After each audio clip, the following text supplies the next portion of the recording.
Hello, Tinuke Fawale here.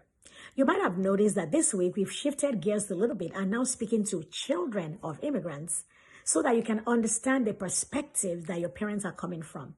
Now, I want to say from the onset that this is not an attempt to make excuses for your parents at all. It is just to show you things that you may not be aware of before.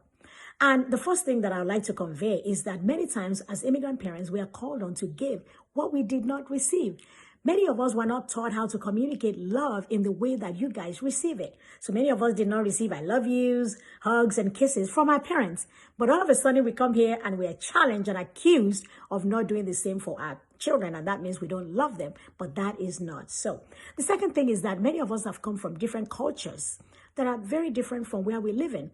And all the different cultures have their different traditions, practices, norms, language, dressing, food, all things that are different. And we come to a new society and we're expected to fall in with what is happening. And our children also expect us to behave like their friends' parents who, have lived in this society forever. So that's some of the challenges that we face.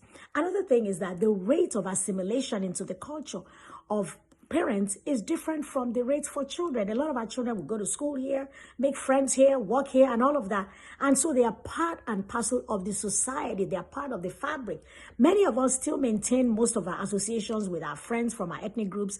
And even when we go to school here, we're probably adult students. Immediately we leave school, we don't join the happy hour. We just rush back home or rush back to work.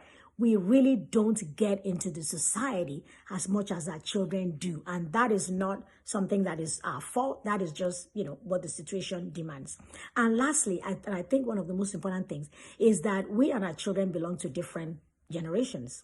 So parents might mostly be baby boomers and Gen X's, whereas our children may be millennials and Gen Z's.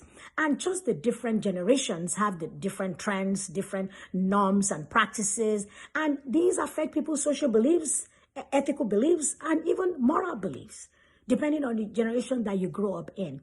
And so those are the differences. And so what we can do is just to know how to harness these differences and how to come together and to have a dialogue so that we don't castigate one another, but just know that there are just things that we need to work on. So let me know which one resonates with you today and what are you thinking of doing about it. Thanks for watching.